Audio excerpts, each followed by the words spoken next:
Bismillahirrahmanirrahim. Assalamualaikum warahmatullahi wabarakatuh. Kali ini saya akan menjelaskan bagaimana mengukur diameter dalam dengan menggunakan bore gauge.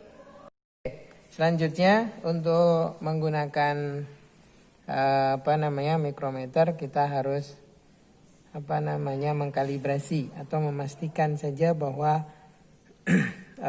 mikrometernya sudah 0. Ya. Jadi ini kita putar.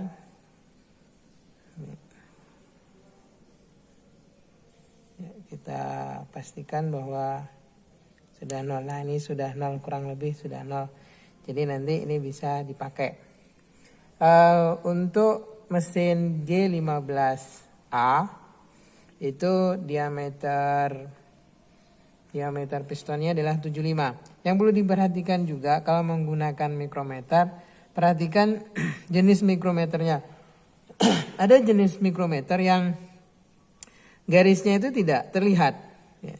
Untuk tipe ini adalah jenis mikrometer yang tidak terlihat garisnya. Jadi benar-benar tidak terlihat ini. Jadi nanti kalau membusikan 75, maka garisnya tidak akan terlihat. Kita putar ke 75.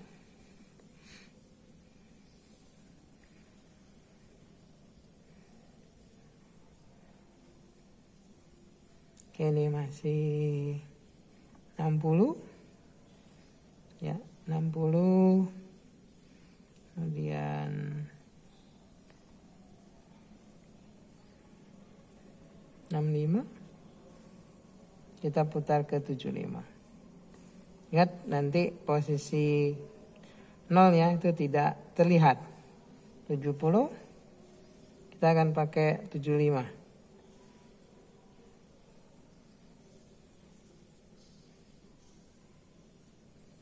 Oke, ini sudah kelihatan 75-nya. Lah, ini 75-nya tidak terlihat nanti garisnya. Nah, ini 75.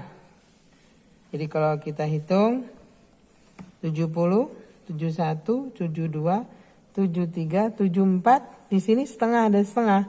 Itu bukan 74,5, tetapi ini adalah 75. Oke, selanjutnya adalah mengkalibrasi bore gauge. Ya. Oke, karena diameter pistonnya 75, maka displacementnya kita pakai 75. Kemudian kita pasang ya displacementnya. Ingat, kalau nanti mau menambahkan ring itu ringnya ditaruh di sini, jangan ditaruh di sini ya. Karena ring itu fungsinya untuk memperpanjang displacementnya ini. Karena 75 pas, maka kita pasang saja.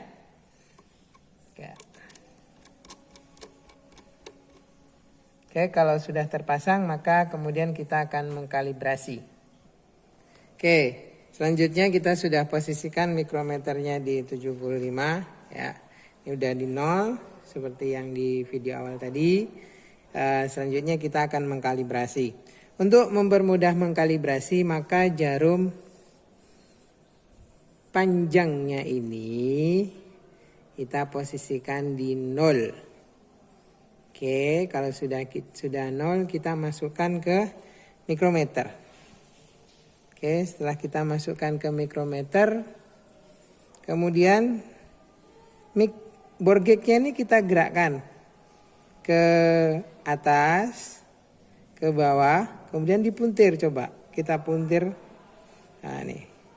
Yang dicari adalah simpangan terjauh. Kita lihat di sini simpangan terjauhnya adalah 29 ini. Nah, 30. Ini kalau kita goyang, akan 31, 33. Simpangan terjauhnya 33. Kalau sudah tahu 33, ya. 33, kemudian lihat jarum pendeknya. Jarum pendeknya di 6. Ini jarum pendeknya di 6. Kalau sudah tahu ini 33, maka kita geser 33 garis.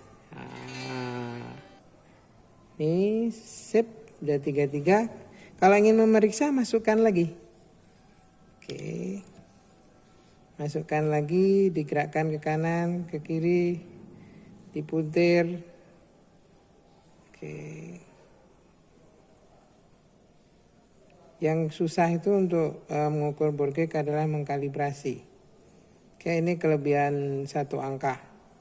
Di jarum pendeknya di 6, ininya kelebihan satu garis. Jadi kita putar ke sini.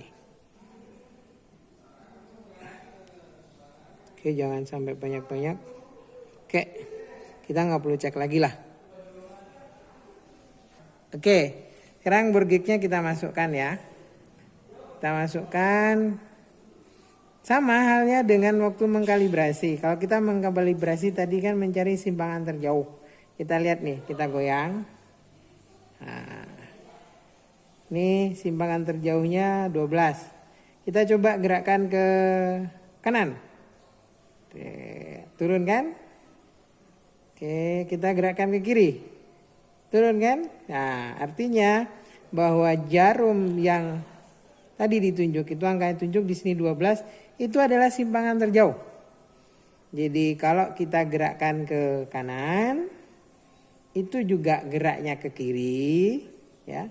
Kalau kita gerakkan ke kiri, dia juga ke kiri, bahwa itu adalah puncak terjauh. Oke. Kalau sudah bisa dipahami, nanti kita akan mengincir. Oke. Selanjutnya kita akan membaca. Tadi kan jarum kecilnya waktu kita kalibrasi itu jarum kecilnya di 6. Oke, kita posisikan di 6. Ya. Ini tadi sudah di 6. Jadi ini jarum kecilnya udah di 6. Kemudian jarum panjangnya udah di 0. Nah, waktu tadi dimasukkan, jarum panjang tadi menunjukkan angka 12. Nih, di sini. Ini posisinya saya lepas. Jadi kalau kita mau memposisikan tadi kan kita tekan nih ujung bore gauge-nya. Nah, ujung bore gauge-nya kita tekan, kemudian begitu dimasukkan ternyata jarumnya di sini. Nah, itu untuk memposisikan supaya jarum panjangnya tadi di 12 itu saya lepas. Ini saya lepas nih. Nah, kalau dilepas tuh biasanya jarum pendek itu angkanya semakin kecil. Kalau kita tekan, ini saya tekan, angkanya semakin besar. Jadi tadi itu waktu dikalibrasi di sini jarum pendek di 6, jarum panjangnya di 0 dan begitu dimasukkan tadi di 12. Jadi ini saya lepas. Nah, kalau dilepas, kalau ditekan kan begini. Kalau dilepas kan begini. Berarti begitu dilepas itu artinya membesar. Berapa membesarnya? Kita hitung sekarang. Tadi kita pakai 75. Kita tulis 75. Ingat bahwa bore gauge itu ketelitian bore gauge itu adalah 1 mikro. Ya, 1 mikro. 1 mikrometer itu atau 0,001 atau 1/1000. Jadi semua hasil pengukuran nanti dibagi 1000 atau dikalikan 0,001. Misalnya tadi 12 garis dikalikan 0,001. Hasilnya adalah 0,012. Atau kita bagi 12 dibagi 1000. Hasilnya 0,012. Kalau bingung dengan hitungan seperti ini ada caranya. Jika hasil pengukuran tadi 1 sampai 9, maka pasti 0,00 ya, nolnya 2. Kalau hasil pengukurannya 10 sampai 99 itu adalah 0,0. Misal ya, ini 0,012 tadi. Kalau ini misalnya 0,009. Misalnya ini dapatnya 9 ya. Kemudian kalau hasilnya 100 ke atas itu 0, ya. Ingat tidak akan lebih dari 1000. Kalau 1000 itu hasilnya 1. Karena bore gauge itu bisa mengukur 1 mm. Ya, untuk mengukur 1 mm mungkin kalian masih bingung. Kita cukup menggunakan angka yang dekat saja. Oke, kita lanjutkan yang tadi. Tadi 75, ini 75 ditambah berarti. Karena tadi membesar, maka ditambahkan 0,012. Ditambahkan. Hasilnya adalah 75,012. Oke. Ini hasilnya. Jadi diameter bornya tadi itu adalah 0,12. Untuk arah X dan Y dengan kedalaman 50 atau 95 itu udah nggak penting. Artinya jika kalian sudah bisa mengukur ini mau di posisi berapapun hasilnya kita pasti akan bisa baca. Yang terpenting adalah memperhatikan tadi jarum pendeknya waktu dikalibrasi di mana. Ya, kayak tadi misalnya di 6, kemudian jarum panjangnya di 0 nih kayak tadi. Saya ulangi lagi supaya tidak lupa. Nah, kayak ini. Jadi jarum pendeknya di 6, jarum panjangnya di 0. Begitu dimasukkan ke bornya ternyata geraknya ke 12. Kita perhatikan jarum kecilnya. Jarum kecilnya nggak gerak kemana-mana karena jumlahnya kecil, gerakannya kecil. Nah, di sini ini tadi. Kalau kita bingung, ya kayak tadi kita posisikan di kalibrasi, kemudian waktu dimasukkan di mana? Misal di sini. Di sini itu berapa sih? Nah, karena di sini ini tadi yang 12 itu bisa jadi itu adalah 180 bisa jadi. Tetapi kita perhatikan jarum pendeknya. Jarum pendeknya hanya bergerak sedikit, berarti itu tidak mungkin 180. Ya, pasti itu adalah 12.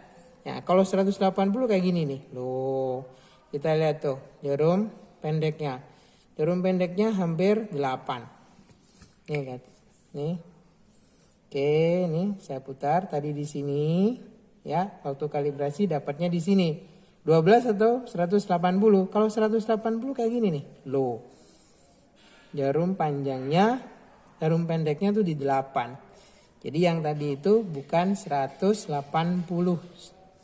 8 tetapi 12. Karena satu putaran board gig itu adalah 200. Jadi dari 0 sini kemudian ke 100, 0 100, 100 ke 0 itu adalah 200. Mungkin itu saja penjelasan tentang bagaimana menggunakan board gig, bagaimana mengkalibrasi, bagaimana mengukur di bor.